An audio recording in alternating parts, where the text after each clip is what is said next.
ಎಲ್ಲ ನನ್ನ ಸ್ಪರ್ಧಾ ಮಿತ್ರರಿಗೆ ಯೂನಿಕ್ ಸ್ಕ್ವಾಡ್ ಕ್ಲಾಸಸ್ಗೆ ಸ್ವಾಗತ. ಇಂದು ನಾವು ಭಾರತ ಸಂವಿಧಾನ ಪ್ರಮುಖ 20 ಪ್ರಶ್ನೆಗಳ ವಿಶ್ಲೇಷಣೆ ಭಾಗ 3.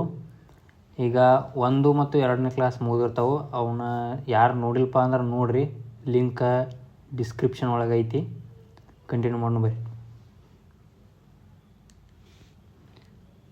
ಪ್ರಶ್ನೆ ಸಂಖ್ಯೆ 1. ಕೆಳಗಿನ ಯಾವ ರಿಟ್ಗಳಲ್ಲಿ ಯಾವುದು ಅಧೀನ ನ್ಯಾಯಾಲಯಗಳ ಕಾರ್ಯನಿರ್ವಹಣೆಯನ್ನು ಪರಿಶೀಲಿಸುತ್ತದೆ? Option A mandamus, option B quo warranto, option C certiorari, option D habeas corpus. ಇದಕ್ಕೆ ಸರಿಯಾದ ಉತ್ತರ ಯಾವುದಪ್ಪ ಅಂದ್ರೆ ಸರ್ಶ್ಯೂರರಿ. ಇದು ಅಧೀನ ನ್ಯಾಯಾಲಯಗಳಲ್ಲಿ ಕಾರ್ಯನಿರ್ವಹಣೆ ಪರಿಶೀಲನೆ ಮಾಡ್ತೈತೆ. ಅಧೀನ ನ್ಯಾಯಾಲಯಗಳು ಇವು ಎಲ್ಲ ರೇಟ್ಗಳು 32ನೇ ವಿಧಿಯಲ್ಲಿ ಕಂಡುಬರ್ತವೆ. ಈ ಹೇಬಿಯಸ್ ಕಾರ್ಪಸ್ ಏನಪ್ಪ ಅಂದ್ರೆ ಇದು ಯಾವುದೇ ವ್ಯಕ್ತಿಯನ್ನು ಬಂಧನ ಮಾಡಿರ್ತಾರಲ್ಲ, ಆ ಬಂಧನ ಮಾಡಿದ ವ್ಯಕ್ತಿಯನ್ನು 24 ಗಂಟೆಗಳಲ್ಲಿ ಕೋರ್ಟ್ ಮುಂದೆ ಹಾಜರುಪಡಿಸ್ಬೇಕು. ಆ ಕೋರ್ಟ್ ಮುಂದೆ ಅಂದ್ರೆ ಈ ತಿರುಗಾಡಿರ್ತಾರಲ್ಲ ಅದನ್ನು ಸಮಯವನ್ನು ಹೊರತುಪಡಿಸಿ ಒಟ್ಟು 24 ಗಂಟೆ ಒಳಗೆ ಈ ಕೋರ್ಟ್ ಮುಂದೆ ಹಾಜರುಪಡಿಸ್ಬೇಕು. Question number 2. ಭಾರತದ ರಾಷ್ಟ್ರಪತಿಯವರು ರಾಜ್ಯಸಭೆಗೆ ಎಷ್ಟು ಸದಸ್ಯರ ಹೆಸರನ್ನು ಸೂಚಿಸಿರುತ್ತಾರೆ? Option A 10, option B 12, option C 15, option D 20. ಇದಕ್ಕೆ ಸರಿಯಾದ ಉತ್ತರಪ್ಪ ಅಂದ್ರೆ 12 ಜನ. ಈ 12 ಜನ ಹೆಂಗೆ ಇದು ಮಾಡ್ತಾರಂದ್ರೆ 4 4 4 3 ಭಾಗ ಮಾಡ್ತಾರೆ. ಅದರಾಗ ಕಲೆ, ವಿಜ್ಞಾನ ಮತ್ತು ಸಮಾಜ ಸೇವೆ, ಸಾಹಿತ್ಯ, ಈ 4 ಪ್ರಕಾರಗಳ ಮೇಲೆ 4 ಜನ ಅಂದ್ರೆ 12 ಜನ. ಈ 4 ವಿಷಯಗಳನ್ನು ಒಳಗೊಂಡಿರ್ತಕ್ಕಂಥ 12 ಜನರನ್ನು ರಾಷ್ಟ್ರಪತಿಯವರು ರಾಜ್ಯಸಭೆಗೆ ನೇಮಕ ಮಾಡ್ತಾರೆ. Question number 3. ಭಾರತದ ಚುನಾವಣಾ ಆಯೋಗದ ಮುಖ್ಯ ಚುನಾವಣಾ ಆಯುಕ್ತರನ್ನು ಯಾರು ನೇಮಿಸುತ್ತಾರೆ?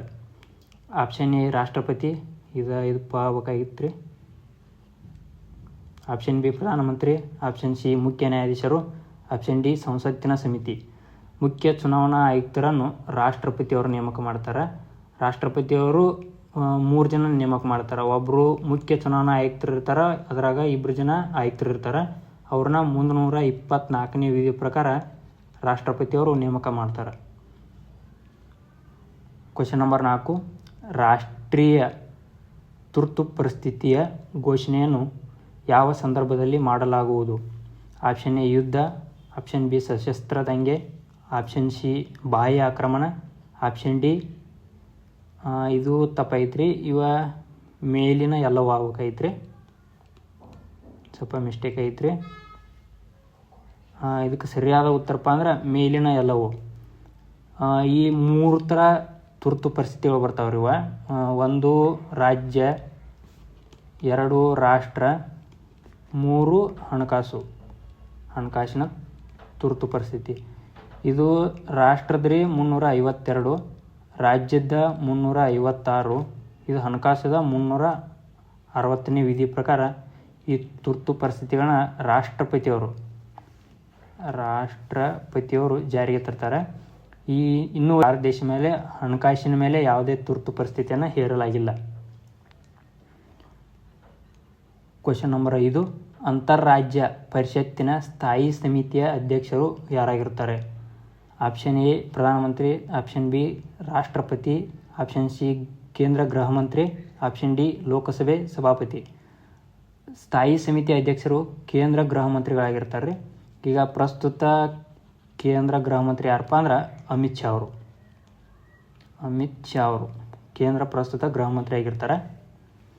Question number 6. ರಾಜ್ಯಪಾಲರಿಗೆ ಯಾರು ಪ್ರಮಾಣವಚನ ಬೋಧಿಸುತ್ತಾರೆ? ಆಪ್ಷನ್ ಎ ಮುಖ್ಯಮಂತ್ರಿ, ಆಪ್ಷನ್ ಬಿ ಹೈಕೋರ್ಟ್ನ ಮುಖ್ಯ ನ್ಯಾಯಾಧೀಶರು, ಆಪ್ಷನ್ ಸಿ ವಿಧಾನಸಭಾ ಸ್ಪೀಕರ್, ಆಪ್ಷನ್ ಡಿ ರಾಷ್ಟ್ರಪತಿ. ಈ ರಾಜ್ಯಪಾಲರಿಗೆ ಹೈಕೋರ್ಟ್ನ ಮುಖ್ಯ ನ್ಯಾಯಾಧೀಶರು ಪ್ರಮಾಣವಚನ ಬೋಧಿಸ್ತಾರೆ. ಹಾಗೆ ರಾಷ್ಟ್ರಪತಿಗಳಿಗೆ ಸುಪ್ರೀಂ ಕೋರ್ಟ್ನ ಮುಖ್ಯ ನ್ಯಾಯಾಧೀಶರು ಪ್ರಮಾಣವಚನವನ್ನು ಬೋಧಿಸ್ತಾರೆ. Question number 7. ಭಾರತದ ಸ್ಥಳೀಯ ಸ್ವಯಂ ಸರ್ಕಾರದ ಪಿತಾಮಹ ಯಾರು? Option A lord Curzon, option B lord Ripon, option C lord Dalhousie, option D lord Mayo. ಇದಕ್ಕೆ ಸರಿಯಾದ ಉತ್ತರ ಆಪ್ಷನ್ ಬಿ ಲಾರ್ಡ್ ರಿಪ್ಪನ್. ಇವರನ್ನು ಸ್ಥಳೀಯ ಸ್ವಯಂ ಸರ್ಕಾರದ ಪಿತಾಮಹ ಎಂದು ಕರೆಯುತ್ತಾರೆ. Question number 8. 42ನೇ ಸಾಂವಿಧಾನಿಕ ತಿದ್ದುಪಡಿಯನ್ನು ಯಾವ ವರ್ಷದಲ್ಲಿ ಅಂಗೀಕರಿಸಲಾಯಿತು? Option A 1975, option B 1977, option C 1976, option D 1978. 42ನೇ ತಿದ್ದುಪಡಿಯನ್ನು 1976ರಲ್ಲಿ ಅಂಗೀಕರಿಸ್ತಾರೆ. ಈ 42ನೇ ತಿದ್ದುಪಡಿಯನ್ನು ಏನಂತ ಕರೀತಾರೆ ಅಂದ್ರೆ ಮಿನಿ ಸಂವಿಧಾನ ಅಂತ ಕರೀತಾರೆ. ಮಿನಿ ಸಂವಿಧಾನ. ಈ ಮಿನಿ ಸಂವಿಧಾನ ಎದಕ್ಕೆ ಕರೀತಾರಪ್ಪ ಅಂತಂದ್ರೆ ಇದರಲ್ಲಿ ಭಾಳ ತಿದ್ದುಪಡಿ ಆಗಿರ್ತವೆ. ಈ 42ನೇ ತಿದ್ದುಪಡಿಯಲ್ಲಿ ಭಾಳ ತಿದ್ದುಪಡಿಗಳಾಗಿರ್ತವೆ. ಅದರ ಸಂಬಂಧ ಇದನ್ನು ಮಿನಿ ಸಂವಿಧಾನ ಅಂತ ಕರೀತಾರೆ. ಇಲ್ಲಿ ರಾಜೀವ್ ಗಾಂಧಿಯವರು ಪ್ರಧಾನಮಂತ್ರಿ ಇದ್ದಾಗ ಇಲ್ಲಿ 21 ವರ್ಷದ ವಯಸ್ಕ ಮತದಾನ ಪದ್ಧತಿಯನ್ನು 18 ವರ್ಷಕ್ಕೆ ಇಳಿಕೆ ಮಾಡ್ತಾರೆ. ಇದು ಯಾವಾಗಂದ್ರೆ 1976 ಇಲ್ಲಿ ಐತ್ರಿ. Question number 9. ಕೆಳಗಿನ ಯಾವ ರಾಜ್ಯದಲ್ಲಿ ಶಾಸಕಾಂಗ ಪರಿಷತ್ತು ಇಲ್ಲ? Option A Bihar, option B Madhya Pradesh, option C Karnataka, option D Telangana. ರಾಜ್ಯ ಶಾಸಕಾಂಗ ಅಂದ್ರೆ ಇದರಲ್ಲಿ ಮಧ್ಯಪ್ರದೇಶದಲ್ಲಿ ರಾಜ್ಯ ಶಾಸಕಾಂಗ ಕಂಡು ಬರೋದಿಲ್ಲ. ಇವು ರಾಜ್ಯ ಶಾಸಕಾಂಗಗಳು ಎಲ್ಲೆಲ್ಲಿ ಕಂಡು ಬರ್ತಾವೆ ಅಂದ್ರೆ ಕರ್ನಾಟಕ, ಆಂಧ್ರ ಪ್ರದೇಶ್, ತೆಲಂಗಾಣ, ಉತ್ತರ ಪ್ರದೇಶ್ ಮತ್ತು ಮಹಾರಾಷ್ಟ್ರ, ಬಿಹಾರ್. ಇವು ಒಂದು ಕೋಡ್ ಮಾಡ್ಕೋಬೋದ್ರಿ ನೀವು. ಕರ್ನಾಟಕ, ಉತ್ತರ ಪ್ರದೇಶ್, ತೆಲಂಗಾಣ, ಆಂಧ್ರ ಪ್ರದೇಶ್, ಮಹಾರಾಷ್ಟ್ರ, ಬಿಹಾರ್. ಕುಟುಂಬ 10-5-4 ಐತ್ರಿ. ಈ ರಾಜ್ಯಗಳಲ್ಲಿ ಮಾತ್ರ ಶಾಸಕಾಂಗ ಪರಿಷತ್ ಕಂಡು ಬರುತ್ತೆ. ಉಳಿದ ರಾಜ್ಯಗಳಲ್ಲಿ ಕಂಡು ಬರೋದಿಲ್ಲ. ಎಲ್ಲ ಕಡೆ ಇದು ವಿಧಾನಸಭೆ ಇರ್ತೈತ್ರಿ. ಇದರ ಶಾಸಕಾಂಗ ಪರಿಷತ್ ಅಂದ್ರೆ ವಿಧಾನ ಪರಿಷತ್.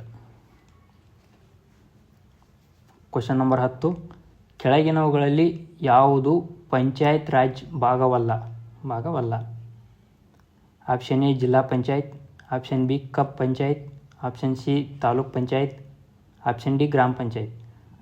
ಕೆಳಗಿನವುಗಳಲ್ಲಿ ಯಾವುದು ಪಂಚಾಯತ್ ರಾಜ್ ಭಾಗವಲ್ಲಪ್ಪ ಅಂತಂದ್ರೆ ಈ ಕಪ್ ಪಂಚಾಯತಿ ಭಾಗವಲ್ಲ. ಜಿಲ್ಲಾ ಪಂಚಾಯತಿ ಮತ್ತು ತಾಲೂಕ್ ಪಂಚಾಯತಿ, ಗ್ರಾಮ ಪಂಚಾಯತಿಗಳು ಇವು ಪಂಚಾಯತಿಗಳು 3 ಭಾಗಗಳು. ನಮ್ಮ ದೇಶದಲ್ಲಿ ಮೊದಲ ಪಂಚಾಯತಿಪ್ಪ ಅಂದ್ರೆ ರಾಜಸ್ಥಾನದ ನಾಗೂರ್ನಲ್ಲಿ ಐತಿ. ಅದನ್ನು ಉದ್ಘಾಟನೆ ಮಾಡಿದಾರೆ ಯಾರಪ್ಪ ಅಂದ್ರೆ ಅವಾಗಿನ ಪ್ರಧಾನಮಂತ್ರಿ ಜವಾಹರ್ಲಾಲ್ ನೆಹರೂರವರು. ಇದನ್ನು ಈ ಪಂಚಾಯತಿಗಳನ್ನ 73ನೇ ವಿಧಿ ಪ್ರಕಾರ ಜಾರಿಗೆ ತರ್ತಾರೆ. ಇದರ ಸಮಿತಿ ಯಾವುದಪ್ಪ ಅಂದ್ರೆ ಬಲವಂತರಾಯ್ ಮೆಹ್ತಾ ಸಮಿತಿ.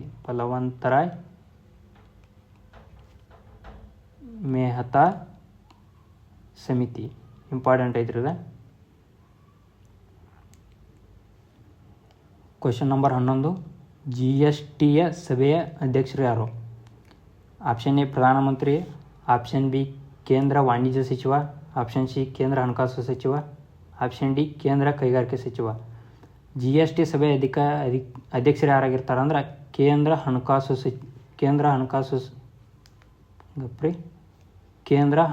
ಸಚಿವರು GSTಯ ಅಧ್ಯಕ್ಷರಾಗಿರ್ತಾರೆ.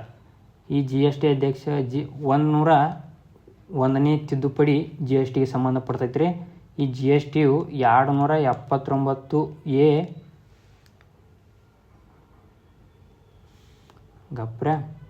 ಇದ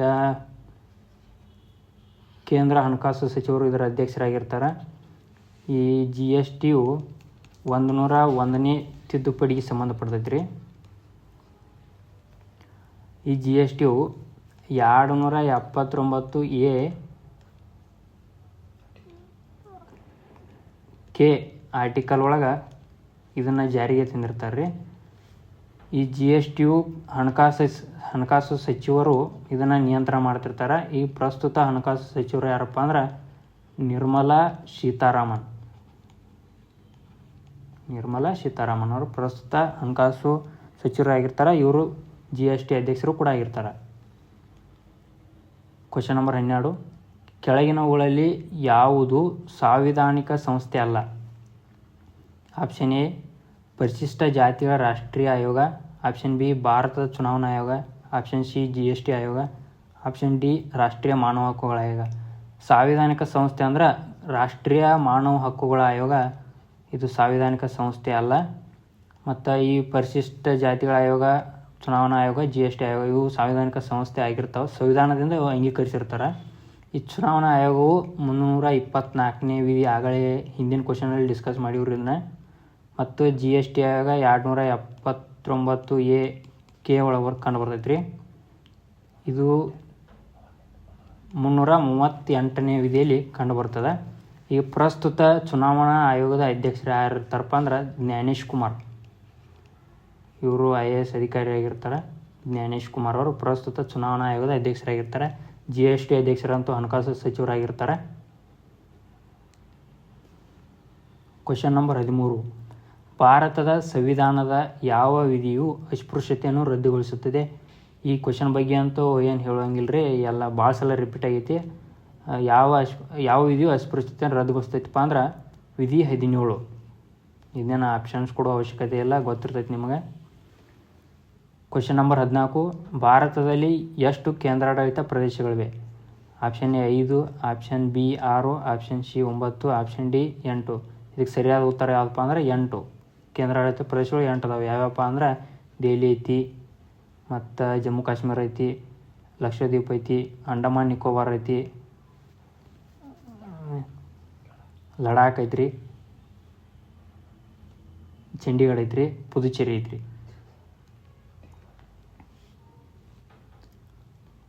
ಕ್ವಶನ್ ನಂಬರ್ 15, ಮುಖ್ಯಮಂತ್ರಿಯ ಸಂಬಳ ಆಗ್ಬೇಕೈತ್ರಿ, ಸಂಬಳ ಇದು ತಪ್ಪಾಗಿತ್ತು ಒಂದು ಸ್ವಲ್ಪ. ಮತ್ತು ಭತ್ಯೆಗಳನ್ನು ಯಾರು ನಿರ್ಧರಿಸುತ್ತಾರೆ?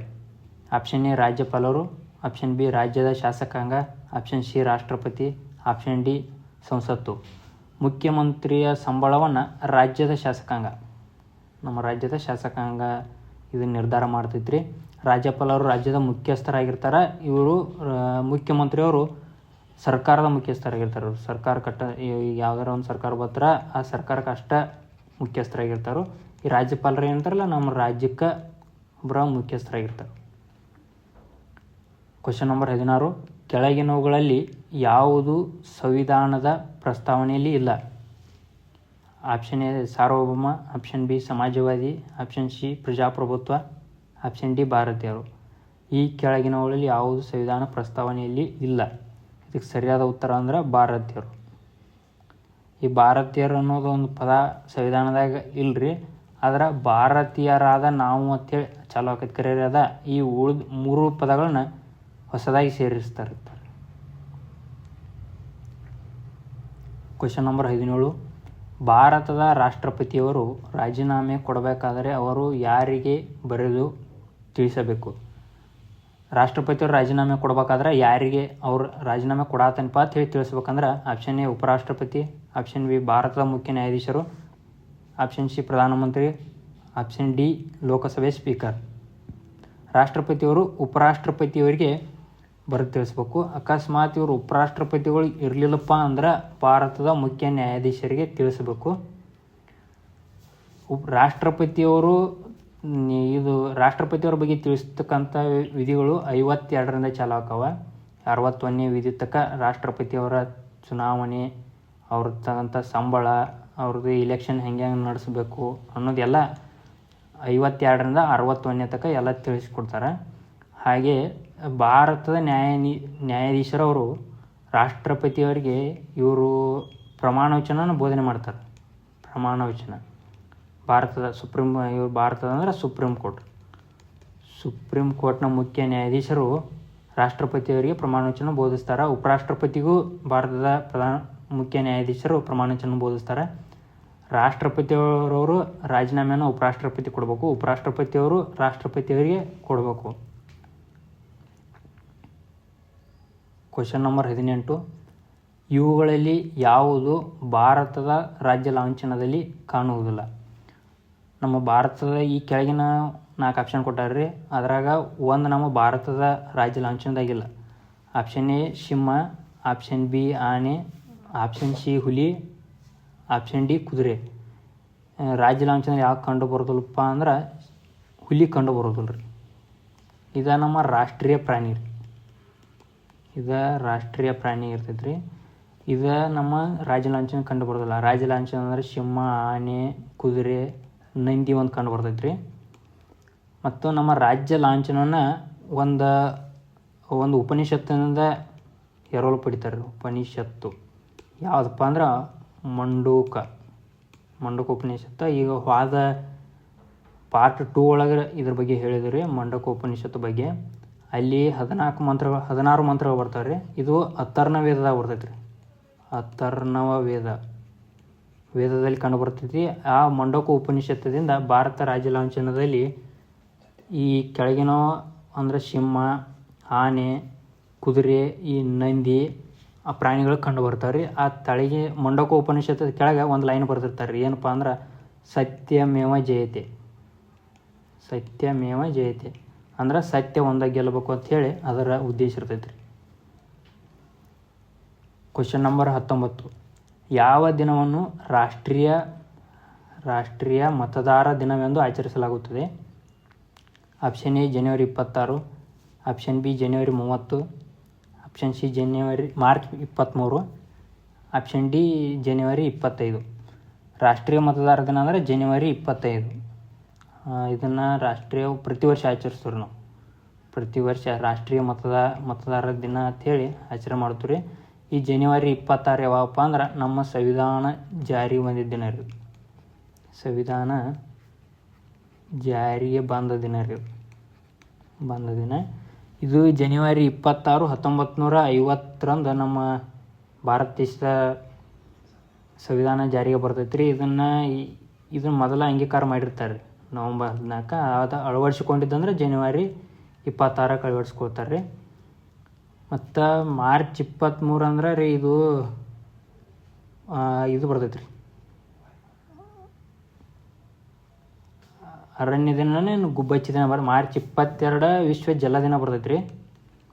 ಮಾರ್ಚ್ 23 ಅರಣ್ಯ ದಿನ ಕಂಡು ಬರ್ತೈತೆ ರೀ. ಆಚರಿಸ್ತಾರೆ, ಕಂಡು ಬರಂಗಿಲ್ಲ ರೀ, ಆಚರಿಸ್ತಾರೆ ರೀ. Question number 20. ರಾಜ್ಯಸಭೆ ಸದಸ್ಯನಾಗಲು ಇರಬೇಕಾದ ಕನಿಷ್ಠ ವಯೋಮಿತಿ ಎಷ್ಟು? ಅಂದ್ರೆ ರಾಜ್ಯಸಭೆ ಇಲ್ಲಿ ಎಲೆಕ್ಷನ್ ನಿಲ್ಬೇಕಾದ್ರೆ ನಮ್ಗೆ ವಯಸ್ಸು ಎಷ್ಟಿರ್ಬೇಕಪ್ಪ ಅಂದ್ರೆ option A 21, option B 30, option C 25, option D 35 ವರ್ಷ. ರಾಜ್ಯಸಭೆ ಎಲೆಕ್ಷನ್ ನಿಲ್ಬೇಕಾದ್ರೆ ನಮಗೆ 30 ವರ್ಷಗಳಾಗಿರ್ಬೇಕು ರೀ. ಮತ್ತು 21 ವರ್ಷಗಳಂದ್ರೆ ಈ ಪಂಚಾಯತಿಗೆ ನಿಲ್ಬೋದು ನಾವು. ಮತ್ತು ಲೋಕಸಭೆ ಸದಸ್ಯರಾಗ್ಬೇಕಂದ್ರೆ ರೀ, ಲೋಕಸಭೆ ಸದಸ್ಯರಾಗ್ಬೇಕಾದ್ರೆ 25 ವರ್ಷಗಳಾಗಿರ್ಬೇಕು ರೀ. ನೀವು 25 ವರ್ಷಗಳಾದ್ರೆ ಪ್ರಧಾನಮಂತ್ರಿ ಕೂಡ ಆಗ್ಬೋದು ರೀ. ಮತ್ತು ಇದು 35 ವರ್ಷಗಳು ರೀ, ಇದು ರಾಷ್ಟ್ರಪತಿಗಳು ರೀ. ರಾಷ್ಟ್ರಪತಿ, ಉಪರಾಷ್ಟ್ರಪತಿ, ರಾಜ್ಯಪಾಲರು.